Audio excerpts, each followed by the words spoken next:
Jean est son nom. Et tout le monde en fut étonné. À l'instant même, sa bouche s'ouvrit, sa langue se délia, il parlait et bénissait Dieu. La crainte saisit alors tous les gens du voisinage. Et dans toute la région montagneuse de Judée, on racontait tous ces événements.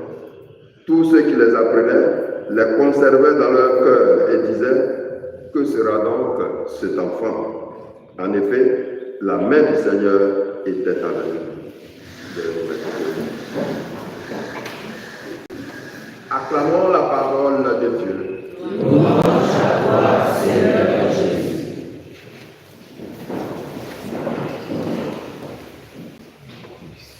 Voilà, chers frères et sœurs, on va dire que les temps sont presque accomplis.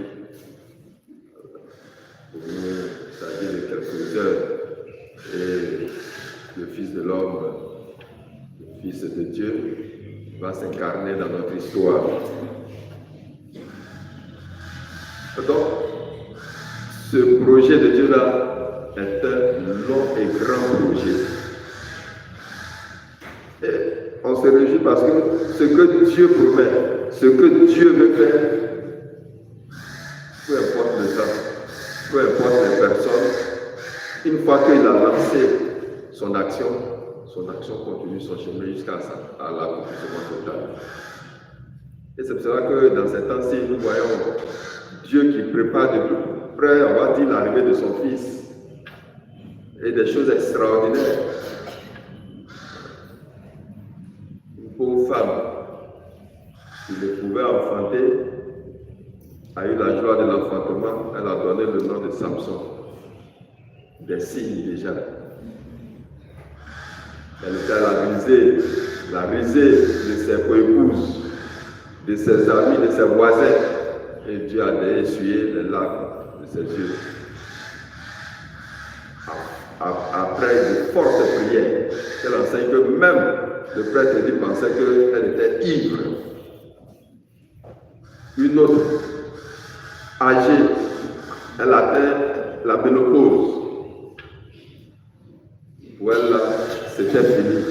Mais voilà que Dieu va nous donner un enfant, Élisabeth. Et aujourd'hui, c'est la naissance du fils d'Élisabeth que nous propose l'évangile que nous lisons, qui rentre bien sûr dans le plan de Dieu.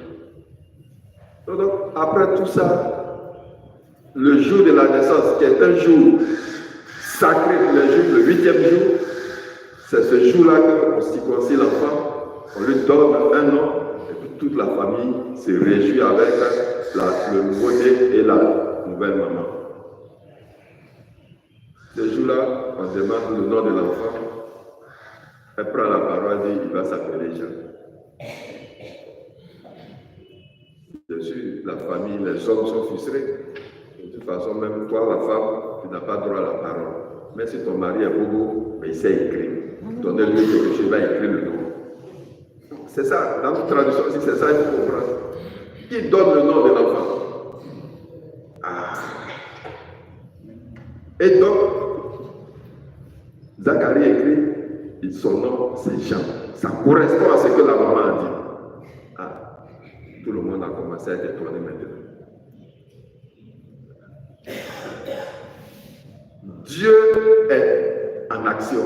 Et rien ne peut arrêter le plan de Dieu. Pas nos cultures, pas nos manières de penser, pas nos stérilités, pas nos monopoles. Rien ne peut arrêter quand Dieu a déployé son plan. Et c'est comme ça qu'il faut comprendre. Et donc, Élisabeth bénit le Seigneur. Et nous tous avec. À tel enseigne qu'à la fin de la journée, tout le monde s'interrogeait. L'enfant là, c'est quel enfant ça? Qu'est-ce qui va lui arriver? Vous et moi, nous savons, c'est le précurseur, celui qui va annoncer l'arrivée du grand, du patron. Ce n'est même pas encore le patron, déjà on est étonné. Voilà. Alors donc, que Dieu nous aide nous aussi à entrer dans le plan de Dieu. Quel que soit ce qui nous arrive, quelle que soit la durée de notre souffrance, une fois que ça est dans le plan de Dieu, gardons l'espérance et la foi.